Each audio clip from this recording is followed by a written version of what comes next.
Continue کریں گے۔ زندگی کے بارے میں غور و فکر۔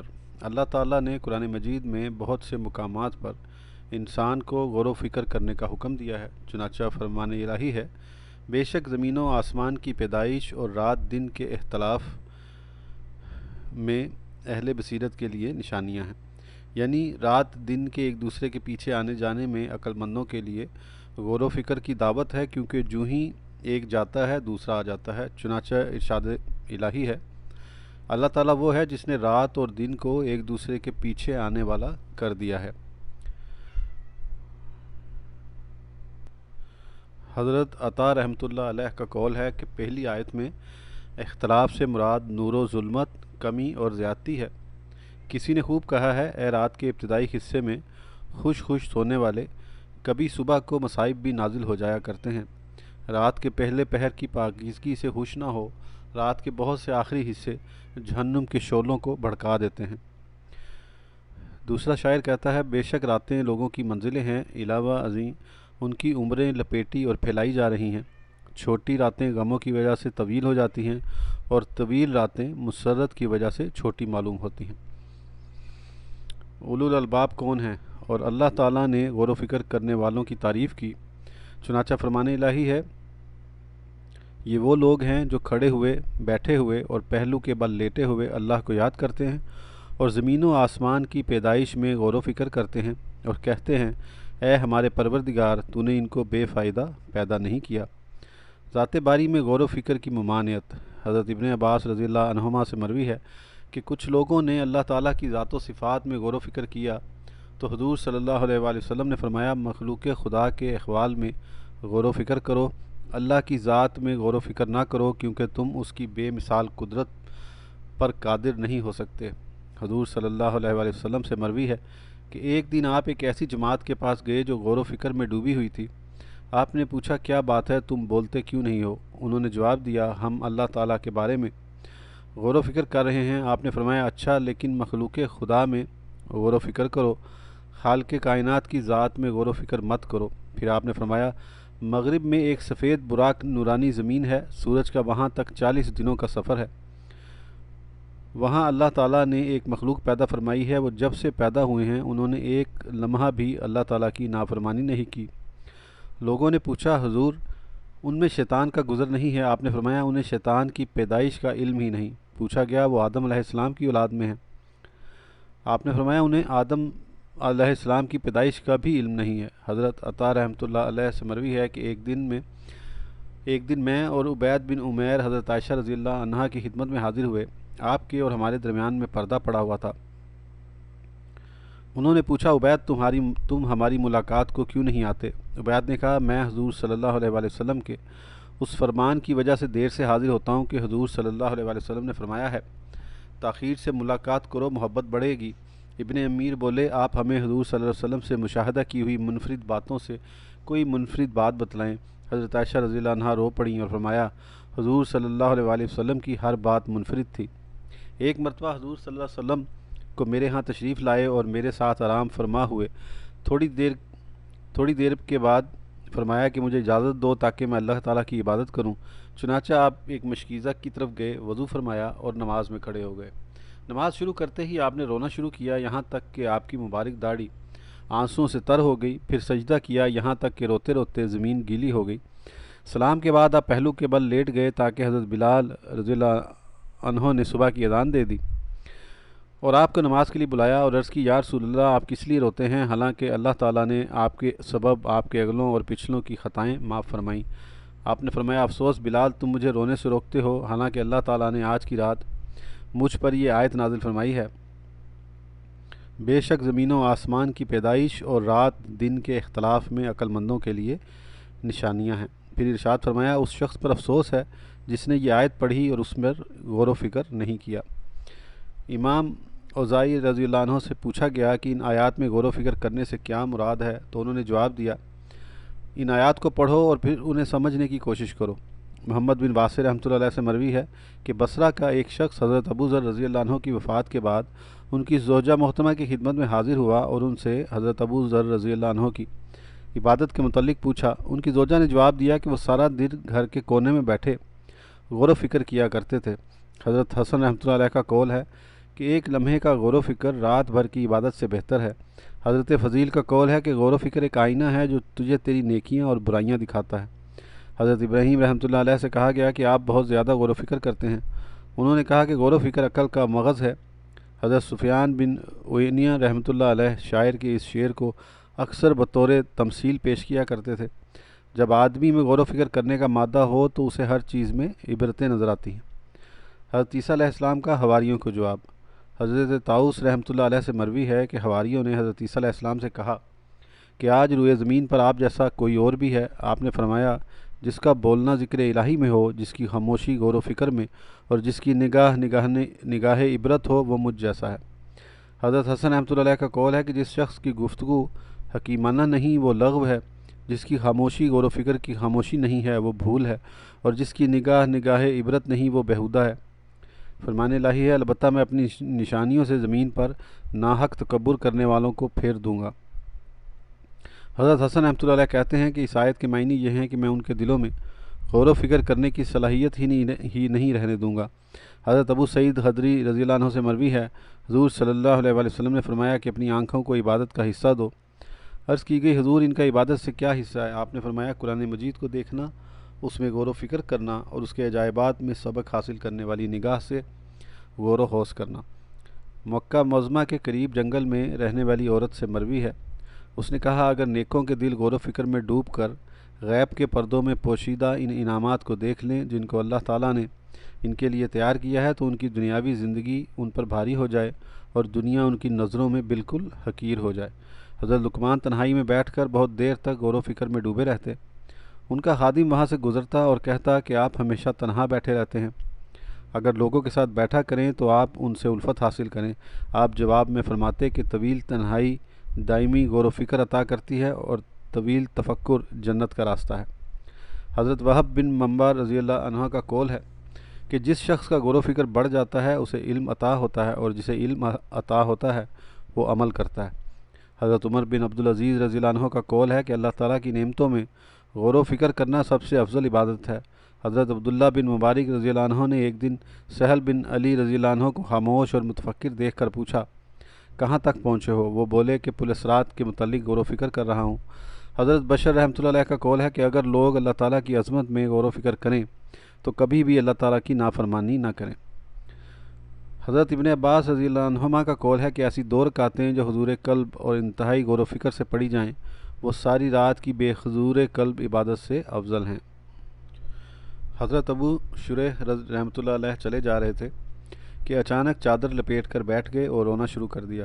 رونے کا سبب دریافت کیا گیا تو انہوں نے کہا میں اپنی گزشتہ عمر، قلیل نیکیوں اور موت کے جلد آنے پر غور کر کے رو رہا ہوں۔ ابو سلمان رحمۃ اللہ علیہ کا قول ہے آنکھوں کو رونے کا اور دلوں کو غور و فکر کرنے کا عادی بناؤ۔ مزید فرمایا دنیا کے بارے میں غور و فکر آخرت کے لیے ایک پردہ ہے اور نیکوں کے لیے عذاب ہے، لیکن آخرت کے متعلق غور و فکر علم کا وارث بناتا ہے اور دلوں کو زندہ کرتا ہے۔ حضرت حاتم رحمۃ اللہ علیہ کا قول ہے کہ عبرت حاصل کرنے سے علم بڑھتا ہے، ذکر سے محبت بڑھتی ہے اور غور و فکر سے خوف خدا بڑھتا ہے۔ حضرت ابن عباس رضی اللہ عنہما کا قول ہے کہ نیکیوں میں غور و فکر نیکیوں کی ترغیب دیتا ہے اور گناہوں پر پشیمانی گناہ چھوڑنے پر آمادہ کرتی ہے۔ روایت ہے اللہ تعالیٰ نے اپنی بعض کتابوں میں فرمایا ہے کہ میں ہر عالم و دانشمند کا کلام نہیں اس کی نیت اور محبت دیکھتا ہوں، اگر اس کی نیت و محبت میرے لیے ہوتی ہے تو میں اس کی خاموشی کو غور و فکر کی خاموشی، اس کی گفتگو کو حمد قرار دیتا ہوں اگرچہ وہ خاموش بیٹھا ہوا ہو۔ حضرت حسن رحمۃ اللہ علیہ کا قول ہے کہ عقل مند ہمیشہ ذکر سے فکر کی جانب اور غور و فکر سے ذکر خدا کی جانب رجوع ہوتے ہیں، یہاں تک کہ ان کے دل بولتے ہیں اور علم و حکمت کی باتیں کرتے ہیں۔ اسحاق بن خلف رحمۃ اللہ علیہ کہتے ہیں کہ حضرت داؤد طائی رحمۃ اللہ علیہ ایک چاندنی رات میں چھت پر بیٹھے اللہ تعالیٰ کے عجائبات ارض و سما میں غور و فکر کر رہے تھے اور وہ آسمان کی طرف دیکھ کر رو رہے تھے، یہاں تک کہ بے خودی کی حالت میں ہنسائے کے گھر میں گر پڑے۔ مکان کا مالک اپنے بستر سے برہنہ تلوار لے کر جھپٹا، وہ سمجھا شاید کوئی چور آ گیا ہے، لیکن جب اس نے آپ کو دیکھا تو تلوار نیام میں کر کے پوچھا آپ کو کسی نے چھت سے دھکا دیا ہے؟ آپ نے فرمایا مجھے معلوم نہیں۔ حضرت جنید رحمۃ اللہ علیہ کا قول ہے کہ بہترین اور عمدہ مجلس مجلس غور و فکر ہے جو توحید کے میدان میں انجام دی جائے، اور محبت کے سمندر سے محبت کے جام پینا، بہترین شراب اور معرفت کی معطر ہواؤں سے لطف اندوز ہونا سب ہواؤں سے بہتر ہے، اور اللہ تعالیٰ سے اجر حسن کی امید رکھنا عمدگی میں بے مثال ہے۔ پھر فرمایا وہ دل کیسا بہترین ہے جو ان مجالس کا شناسہ ہے، اور اسے خوشخبری ہو جو محبت کے ان لذیذ ترین جاموں سے کام و دہن کی تواضع کرتا ہے۔ امام شافعی رضی اللہ عنہ کا قول ہے کہ گفتگو پر خاموشی سے اور حصول علم کے لیے غور و فکر کرنے سے امداد طلب کرو۔ مزید فرمایا کاموں کے بارے میں اچھی طرح سوچ سمجھ لینا دھوکے سے بچاتا ہے، اور عمدہ رائے شرمندگی اور حد سے زیادہ بڑھ جانے سے بچا لیتی ہے۔ کاموں میں تفکر اور غور و خوض ہوشیاری پیدا کرتا ہے۔ داناؤں کے مشورے اور ذہانت نفس کی پائیداری اور بصیرت کی قوت ہیں، لہذا ارادہ کرنے سے پہلے سوچ، کام کرنے سے پہلے غور و فکر کر، اور قبل از وقت مشورہ حاصل کر۔ مزید فرمایا کہ فضائل 4 ہیں: حکمت جس کا دار و مدار غور و فکر پر ہو، پاک بازی جس کا دار و مدار شہوت سے اجتناب ہے، قوت جس کا دار و مدار غصہ پر ہے، عدل جس کا دار و مدار قوائے نفسانی کے اعتدال پر ہے۔ شدائد مرگ۔ حضرت حسن رضی اللہ عنہ سے مروی ہے کہ حضور صلی اللہ علیہ وآلہ وسلم نے موت اور اس کے دکھ درد کا تذکرہ فرماتے ہوئے ارشاد فرمایا کہ یہ دکھ درد تلوار سے لگنے والی 300 چوٹوں کے برابر ہوتا ہے۔ حضور صلی اللہ علیہ وسلم سے موت کی شدت کے متعلق پوچھا گیا تو آپ نے ارشاد فرمایا کہ آسان ترین موت اون میں کانٹے دار ٹہنی کی طرح ہے، اسے جب کھینچا جائے گا تو اس کے ساتھ ضرور کچھ نہ کچھ اون بھی کھینچی چلی آئے گی۔ حضور صلی اللہ علیہ وآلہ وسلم ایک مریض کے پاس تشریف لائے اور فرمایا میں جانتا ہوں کہ وہ کس حال میں ہے اور پسینہ اسے کس لیے آ رہا ہے۔ درد و الم موت کی شدت و حدت کی وجہ سے ہے۔ حضرت علی رضی اللہ عنہ لوگوں کو جہاد پر ابھارتے اور فرماتے کہ اگر تم جہاد میں شمولیت اختیار نہ کرو گے تب بھی مرنا ضرور ہے، باخدا مجھے تلواروں کے 1000 بار بستر پر مرنے سے زیادہ آسان نظر آتے ہیں۔ امام اوزاعی رحمۃ اللہ کا قول ہے کہ ہمارے علم میں یہ بات آئی ہے کہ مردہ قبر سے اٹھنے کے وقت تک موت کی تلخی محسوس کرتا رہے گا۔ بعض شدائد مرگ کی تفصیل۔ حضرت شداد بن اوس رحمۃ اللہ علیہ کا قول ہے کہ موت مومن کے لیے دنیا اور آخرت کے خوفوں میں سب سے زیادہ حوصلہ شکن خوف ہے۔ وہ آریوں سے چر جانے، کینچیوں سے اعضاء کاٹ دیے جانے اور دیگوں میں ابلنے سے بھی زیادہ سخت ہے۔ اگر کوئی مردہ زندہ ہو کر دنیا والوں کو موت کی تلخی کی خبر دے دے تو وہ زندگی کے لطف کو بھول جائیں اور کبھی آرام کی نیند نہ سوئیں۔ زید بن اسلم رحمۃ اللہ علیہ اپنے باپ سے روایت کرتے ہیں کہ جب مومن کسی اپنے عمل کی وجہ سے کسی درجے کو نہیں پا سکتا تو موت کے وقت اسے سکرات اور اس کے دکھ سے واسطہ پڑتا ہے تاکہ وہ اس طرح جنت کے اس آخری درجے کو بھی حاصل کرے جسے وہ اعمال سے حاصل نہیں کر سکا۔ اگر کسی کافر کے کچھ اچھے اعمال ہوتے ہیں اور دنیا میں اسے اس کا بدلہ حاصل نہیں ہو سکا ہے تو اس پر موت کی شدت کو ہلکا کر دیا جاتا ہے تاکہ وہ ان اچھے کاموں کا بدلہ پا لے اور مرنے کے بعد سیدھا جہنم میں جائے۔ ایک صاحب اکثر مریضوں سے موت کی شدت کے متعلق گفتگو کیا کرتے تھے۔ جب وہ خود مرض الموت میں مبتلا ہوئے تو لوگوں نے ان سے موت کی شدت کے بارے میں سوال کیا۔ وہ کہنے لگا ایسا محسوس ہوتا ہے جیسے آسمان زمین مل گئے ہیں اور میری روح سوئی کے ناکے سے نکل رہی ہے۔ فرمان نبی ہے کہ مرگ مفاجات مومن کے لیے راحت اور گناہ گار کے لیے باعث زحمت ہے۔ حضرت مکحول رحمۃ اللہ علیہ سے مروی ہے حضور صلی اللہ علیہ وآلہ وسلم نے فرمایا اگر میت کے بالوں میں سے ایک بال زمین و آسمان پر رہنے والوں پر رکھ دیا جائے تو سب اللہ تعالیٰ کے اذن سے مر جائیں، کیونکہ میت کے ہر ایک بال میں موت ہوتی ہے، اور موت جب کسی چیز پر طاری ہوتی ہے تو وہ چیز فنا ہو جاتی ہے۔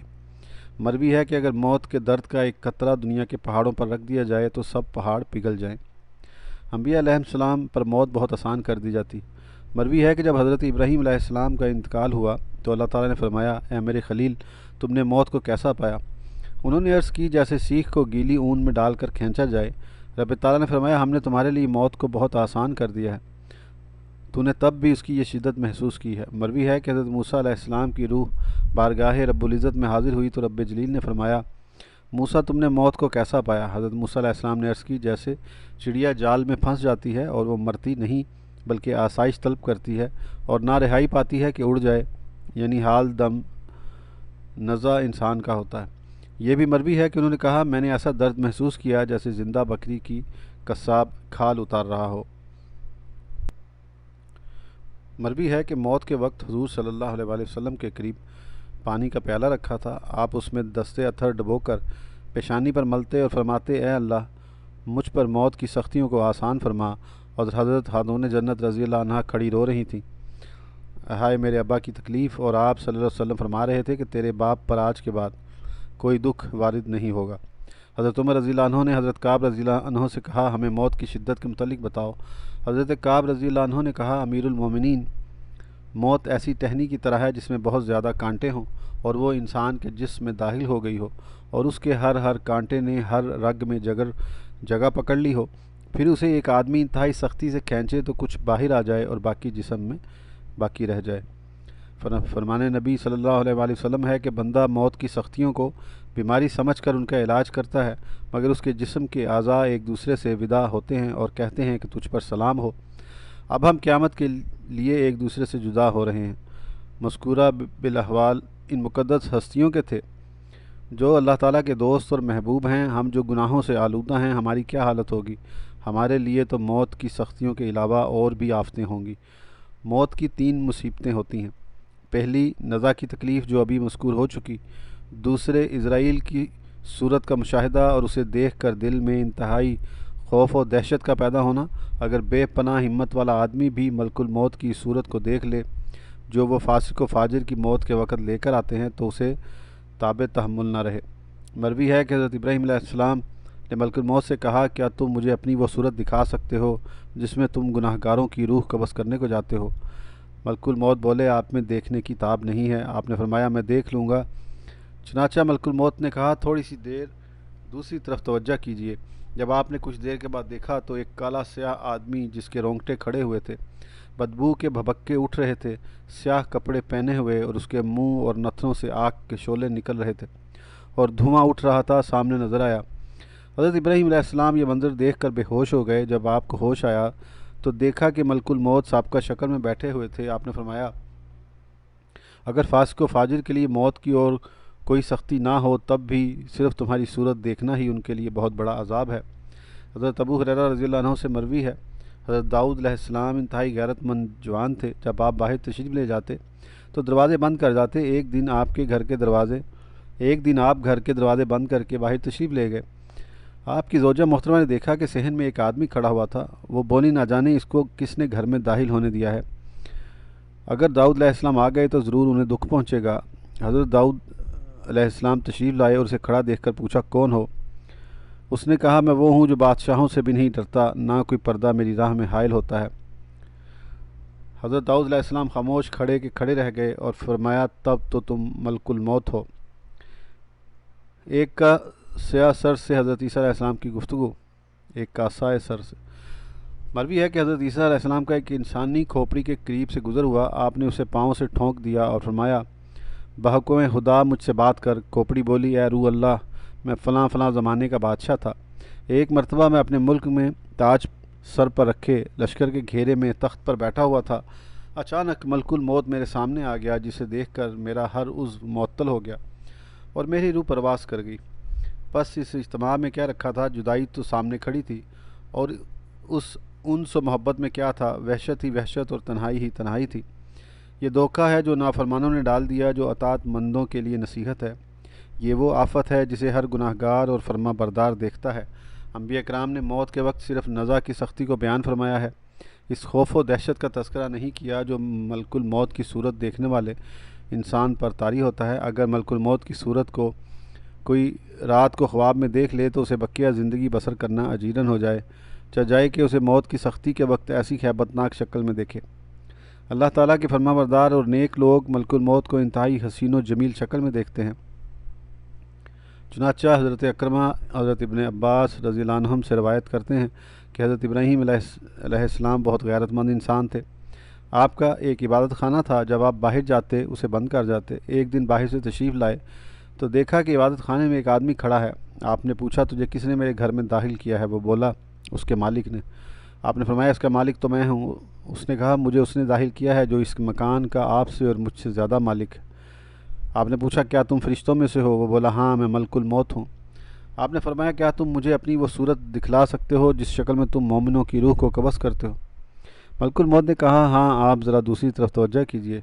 چند لمحے دوسری طرف متوجہ ہونے کے بعد آپ نے دوبارہ اس کی طرف دیکھا تو انہیں ایک حسین و جمیل جوان نظر آیا جس کے چہرے پر نور برس رہا تھا، لباس انتہائی پاکیزہ پہنے اور اس سے خوشبو کی لپٹیں اٹھ رہی تھی۔ آپ نے یہ منظر دیکھ کر فرمایا اے اسرائیل، اگر مومن کو موت کے وقت اور کوئی انعام نہ ملے، صرف تمہاری صورت ہی دیکھنے کو مل جائے تو یہی کافی ہے اور بہت بڑا انعام ہے۔ محافظ فرشتوں کا مشاہدہ۔ موت کے وقت ایک مصیبت محافظ فرشتوں کا مشاہدہ ہے۔ حضرت وہیب رحمۃ اللہ علیہ سے مروی ہے کہ ہمیں یہ خبر ملی ہے کہ جب بھی کوئی آدمی مرتا ہے تو وہ مرنے سے پہلے نامہ اعمال لکھنے والے فرشتوں کا مشاہدہ کرتا ہے۔ اگر وہ آدمی نیک ہوتا ہے تو وہ کہتے ہیں کہ اللہ تعالیٰ تجھے ہماری طرف سے جزائے خیر دے، تو نے ہمیں بہت سی بہترین مجالس میں بٹھلایا اور بہت ہی نیک کام لکھنے کو دیے۔ اور اگر مرنے والا گناہ گار ہوتا ہے تو وہ کہتے ہیں کہ اللہ تجھے ہماری طرف سے جزائے خیر نہ دے، تو نے بہت ہی بری مجالس میں ہمیں بٹھلایا اور گناہوں اور فحش کلام سننے پر مجبور کیا۔ اللہ تجھے بہتر جزا نہ دے۔ اس وقت انسان کی آنکھیں کھلی کی کھلی رہ جاتی ہیں اور وہ کسی چیز کو نہیں دیکھ پاتا سوائے اللہ تعالیٰ کے فرشتوں کے۔ تیسری آفت گناہ گاروں کا جہنم میں اپنے ٹھکانوں کو دیکھنا اور وہاں جانے سے پہلے ہی انتہائی خوف زدہ ہو جانا ہے۔ اس وقت وہ نزاع کے عالم میں ہوتا ہے، اس کے اعضائے بدن ڈھیلے پڑ جاتے ہیں اور اس کی روح نکلنے کو تیار ہوتی ہے، مگر وہ ملک الموت کی آواز کے جو دو بشارتوں میں سے ایک پر مشتمل ہوتی ہے بغیر نہیں نکل سکتی۔ یا تو یہ کہ اے دشمن خدا تجھے جہنم کی بشارت ہو، یا پھر یہ کہ اے اللہ کے دوست تجھے جنت کی بشارت ہو۔ اسی لیے عقلمند موت کے وقت سے بہت خوفزدہ رہتے ہیں۔ نبی اکرم صلی اللہ علیہ وآلہ وسلم کا فرمان ہے کہ تم میں سے کوئی شخص بھی اس وقت تک دنیا سے نہیں نکلتا جب تک کہ اپنا ٹھکانہ خواہ وہ جنت میں ہو یا جہنم میں ہو دیکھ نہ لے۔